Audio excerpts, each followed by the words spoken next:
Hello students, flix Sharma YouTube channel पर आपका फिर से स्वागत है। आप पढ़ने वाले हैं सिमिलरिटी इन ट्रायंगल। इसका पार्ट 1 निकल चुका है। आप इसको पूरा देखने के लिए पहले आपको पार्ट 1 देखना पड़ेगा।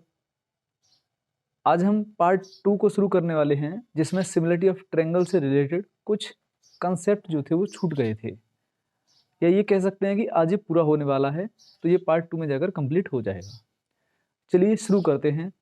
पिछला कुछ रिवाइज करेंगे और उसके बाद में कंटिन्यू भी करेंगे। जैसे मान लीजिए कि मेरे पास में दो ट्रायंगल हैं।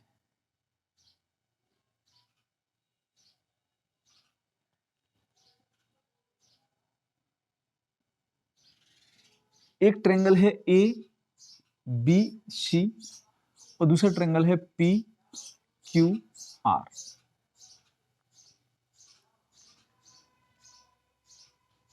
यदि मैं ये कहूं कि इसका जो एंगल ए है वो एंगल पी के इक्वल है, इसका जो एंगल बी है वो एंगल क्यू के इक्वल है, और इसका जो एंगल सी है वो एंगल आर के इक्वल है। Angle A equal angle P, angle B equal angle Q, angle C equal angle R. तो मैं कह सकता हूं कि ट्रायंगल जो एबीसी है वो सिमिलर होगा ट्रायंगल पी क्यू आर के। और ये दोनों ट्रायंगल सिमिलर हैं, तो इनकी जो करस्पॉन्डिंग साइड्स होंगी वो भी क्या होंगी, रेशियो में ही होंगी। जैसे ए बी के रेशियो में क्या आएगा, पी क्यू। ए सी इसके रेशियो में क्या आ जाएगा आपका, पी आर। बी सी इसके रेशियो में आएगा आपका क्यू आर। तो मैं यहां पर रिलेशन लिख सकता हूं, A B upon P Q equal A C upon P R equal B C upon Q are.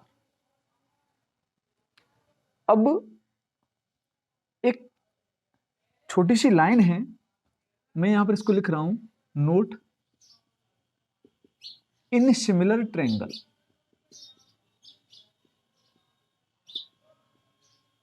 In similar triangle each corresponding side will be in same ratio। किसमें होगी, same ratio में होगी। मतलब मैं कह सकता हूं कि जो समरूप त्रिभुज हैं उनमें जितने भी करस्पॉन्डिंग साइड्स होंगी वो सब की सब क्या होंगी, सेम रेशियो में ही होंगी। जैसे A B C P Q R, A B का पी क्यू, ए सी के साथ पी आर और बी सी के साथ में क्यू आर, ये सब करस्पॉन्डिंग साइड्स हैं। अब सपोज करो मैं एक काम करूं, यहां से एक एंगल बाइसेक्टर ड्रॉ कर लूं जो इस वाले को, इस एंगल को समान दो भागों में बांट दे। ये अल्फा हो, ये भी अल्फा हो, और ये वाला आपका अल्फा हो और ये भी अल्फा हो, या ये मान लो कि ये वाला आपका बीटा हो और ये भी बीटा हो। मीन्स कहने का क्या है कि जो एडी लाइन है वो एंगल ए को दो भागों में बांट रही है, और जो पी एस लाइन है वो एंगल पी को समान दो भागों में बांट रही है। तो यहाँ पर ये जो एंगल बाइसेक्टर है इसका जो रेशियो होगा वो भी इनके बराबर होगा, A D upon P S. ऐसे ही मान लो आपने यहां से ड्रॉ किया, यहां से ड्रॉ किया, ऐसे ही आपने यहां से यहां ड्रॉ किया, और आपने यहां से यहां ड्रॉ किया, तो इन सबका रेशियो भी क्या होगा, आपस में इक्वल ही होगा। आगे मान लो मैं ये दो ट्रायंगल बना रहा हूं, ये भी एंगल मैंने एबीसी मान लिया और ये एंगल मैंने पी क्यू आर मान लिया, और मैं ये मान के चल रहा हूं कि ये दोनों जो एंगल हैं वो आपके सिमिलर हैं। अगर मैं यहां से एंगल बाइसेक्टर खींचता हूं, यहां से भी एंगल बाइसेक्टर खींचता हूं और यहां से भी एंगल बाइसेक्टर खींचता हूं, तो ये क्या बन जाएगा कि इन सेंटर बन जाएगा। और ये जो डी ई एफ, जो I D I E I F हैं, वो सब क्या होंगी, इन रेडियस होंगी। आई डी, आई ई और आई एफ, ये सब की सब क्या कहलाएंगी आपकी, इन रेडियस कहलाएंगी। ऐसे ही इसके एंगल बाइसेक्टर आपने ड्रॉ किए और ये बन गया एस टी यू, ये आई डैश है, तो ये वाली क्या हो जाएगी, I dash S, I dash T, I dash you, ये भी क्या कहलाएंगे आपकी, इन रेडियस कहलाएंगे। अगर मैं इसको इन रेडियस 1 मानता हूं, इसको इन रेडियस 2 मानता हूं, तो क्या हो जाएगा, ट्रायंगल एबीसी की इन रेडियस 1 अपॉन ट्रायंगल पीक्यूआर की इन रेडियस 2। ऐसे ही मान लो इसकी सरकम रेडियस है, ये वाली ए से लेके आई तक, ये सरकम रेडियस है, आप जानते होंगे इतना तो। बी से लेकर आई तक ये भी सरकम रेडियस है, और सी से लेकर आई ये भी सरकम रेडियस है। तो क्या हो जाएगा यहां पर, सरकम रेडियस 1 अपॉन सरकम रेडियस 2। अगर मैंने लाइन ड्रॉ की है, मान लो कि मैंने एक ट्रायंगल है एक, और इसमें मैंने एक ऐसी लाइन ड्रॉ की जो इसको समान दो भागों में बांट रही है, तो हम उसको क्या बोलेंगे, मीडियन।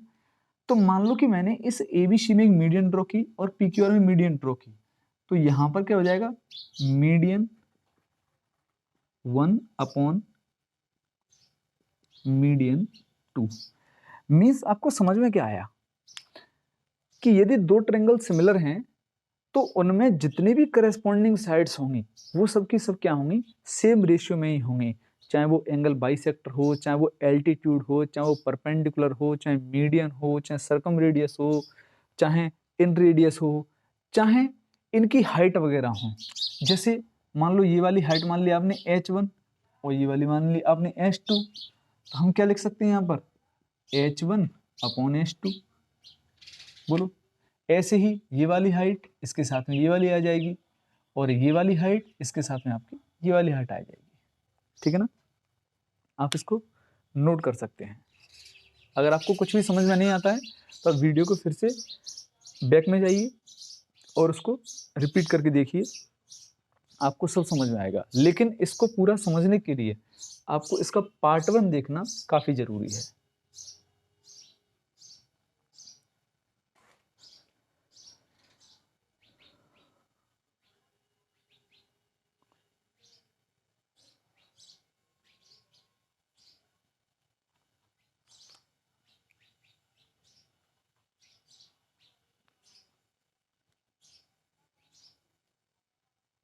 चलिए अब इसको मिटाते हैं, नेक्स्ट टॉपिक शुरू करते हैं, थेल्स थ्योरम।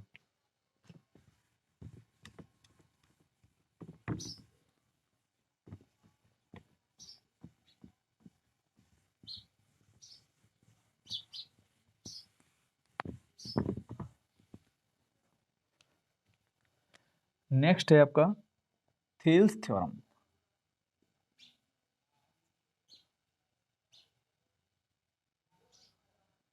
देखो थेल्स थ्योरम क्या कहती है, मान लो कोई एक ट्रायंगल है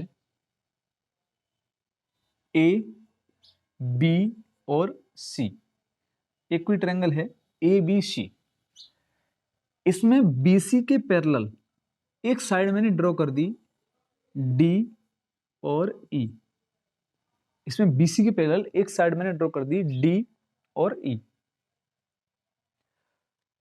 अब ये क्या है, इसमें जो डीई है वो आपकी पैरेलल है किसके, बीसी के। और अगर ये पैरेलल है तो आपने ये कंसेप्ट पढ़ा होगा कि दो पैरेलल लाइन को एक ट्रांसवर्स लाइन जब इंटरसेक्ट करती है तो जो करस्पॉन्डिंग एंगल्स होते हैं वो सब के सब क्या होते हैं, इक्वल होते हैं। जैसे ये इसके इक्वल है, ये वाला जो होगा वो आपका इसके इक्वल है, ऐसे ही ये इसके इक्वल है, ये इसके इक्वल है, ये वाला इसके इक्वल, ये इसका अपोजिट एंगल है इसके इक्वल होगा। ये शायद आपने पढ़ा होगा, ये तो आपका क्लास 5th और 6th में पढ़ा दिया जाता है। तो आप यहाँ पर थोड़ा सा ऑब्जर्व करें कि ये जो डीई और बीसी तो पैरेलल लाइन है, इनको एक ट्रांसवर्स लाइन एडी इंटरसेक्ट कर रही है। AD जो AB लाइन है वो इसको क्या करें, इंटरसेक्ट कर रही है। तो अगर ये वाला जो एंगल होगा इसी के करस्पॉन्डिंग तो ये वाला एंगल होगा, और जो इधर हम देखेंगे तो ये AC लाइन है, इन दोनों पे लाइन को इंटरसेक्ट कर रही है, तो इसका जो एंगल होगा इसके करस्पॉन्डिंग यही तो एंगल होगा। बताओ, यहां तक आपको समझ में आया होगा। अब मैं इसको थोड़ा बांट लेता हूं। जैसे मैंने जो बड़ा त्रिभुज है उसको मैंने यहां ले लिया इस तरीके से, और जो छोटा त्रिभुज है उसको मैंने ये ले लिया इस तरीके से।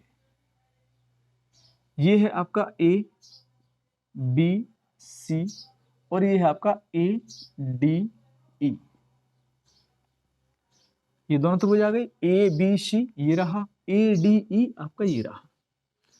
इसमें आपने देखा कि एंगल A तो कॉमन है, तो एंगल A और एंगल A दोनों ही क्या होंगे, बराबर होंगे।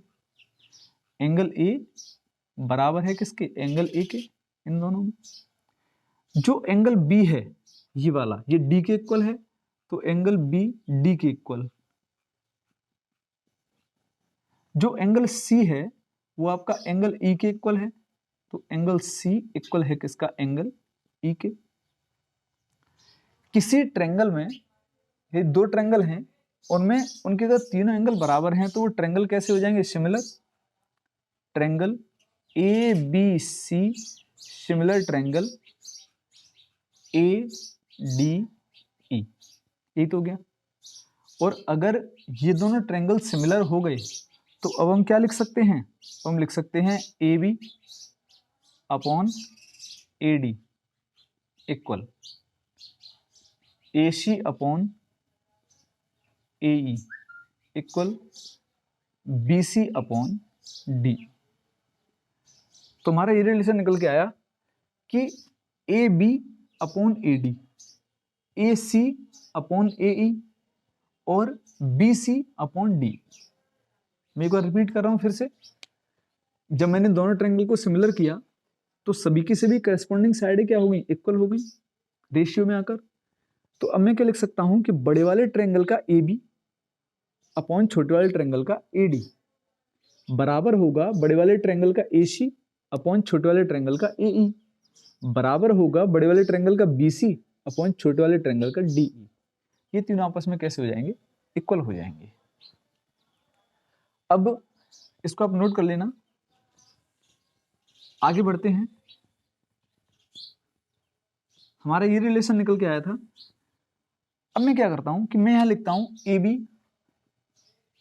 अपॉन AD इक्वल है AC अपॉन AE के। जो AB है वो आपका किससे मिलकर बना है, AD प्लस DE से। देखिए AB ये मिलकर बना है आपका AD प्लस DB से। सॉरी, एक second.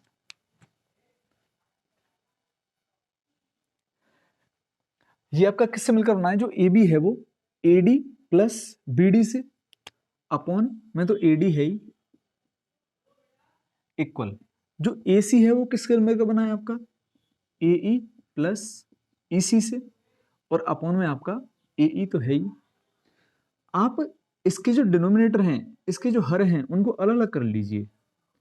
AD upon AD plus BD upon AD equal to AE upon AE plus EC upon AE।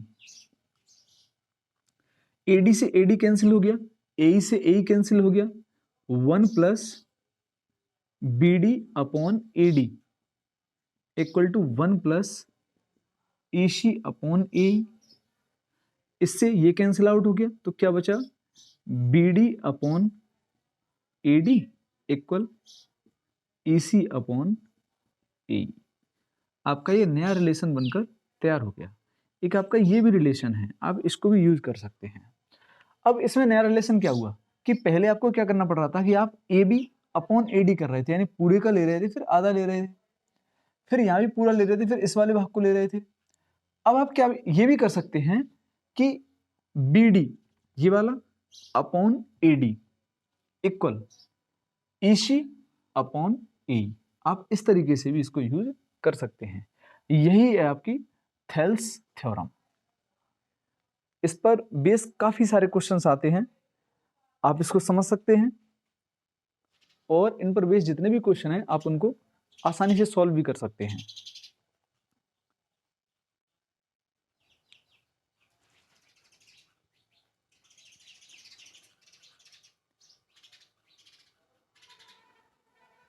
एक बात मैं जो बताना भूल गया वो ये है कि इस थेल्स थ्योरम का दूसरा नाम जो है वो बेसिक प्रोपोर्शनलिटी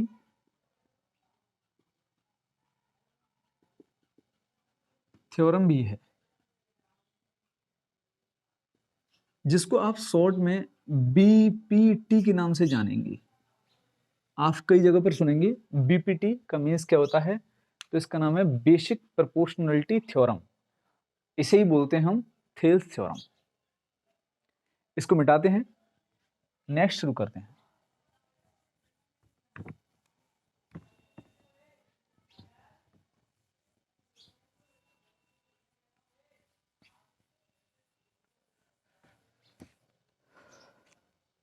अगला है आपका mid point theorem. Mid point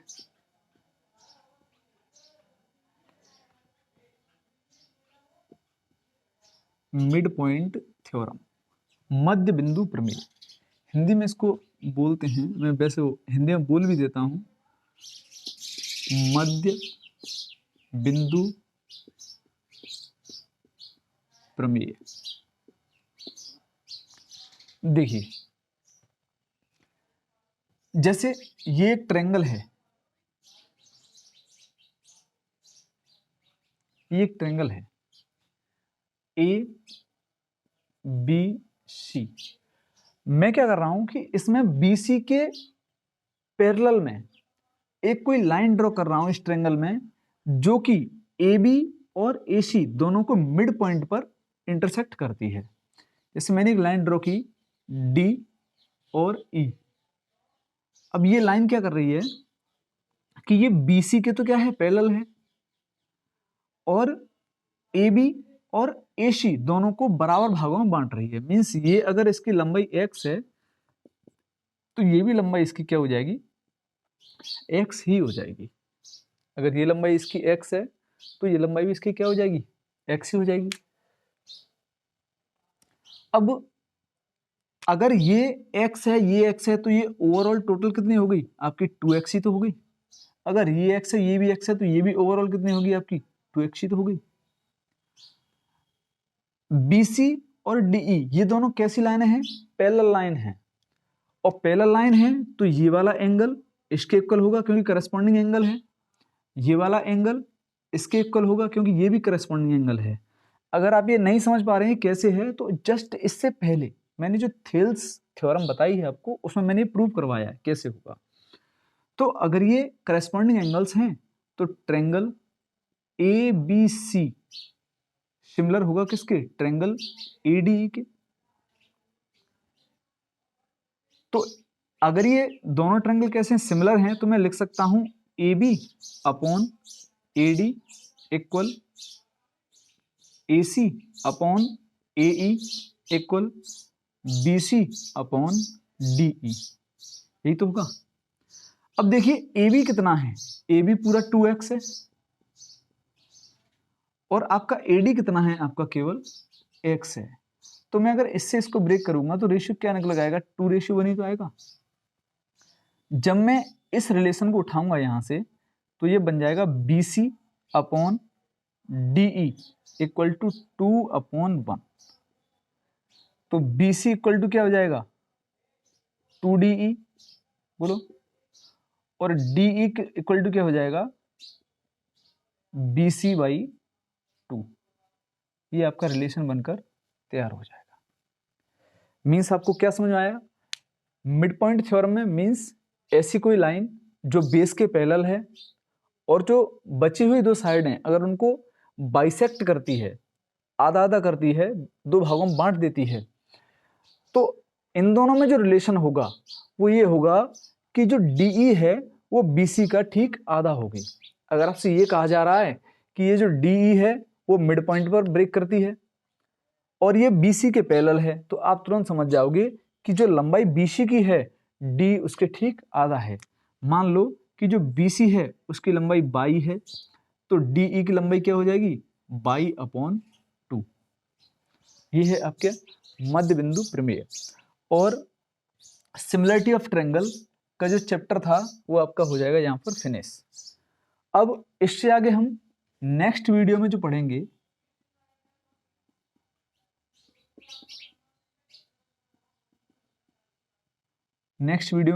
हम वो पढ़ेंगे कॉन्ग्रुएंसी ऑफ ट्रायंगल।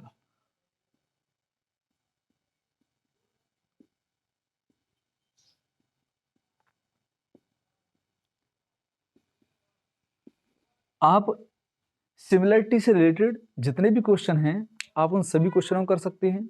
अगर आप पर कोई क्वेश्चन नहीं आ रहा है तो मेरे वीडियो को दोबारा देखिए, तीसरी बार देखिए, जो छोटे छोटे पॉइंट मैंने बताए हैं उनको ध्यान में रखकर फिर क्वेश्चन कीजिए।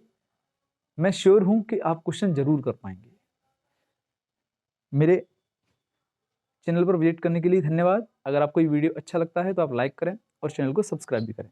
Thank you.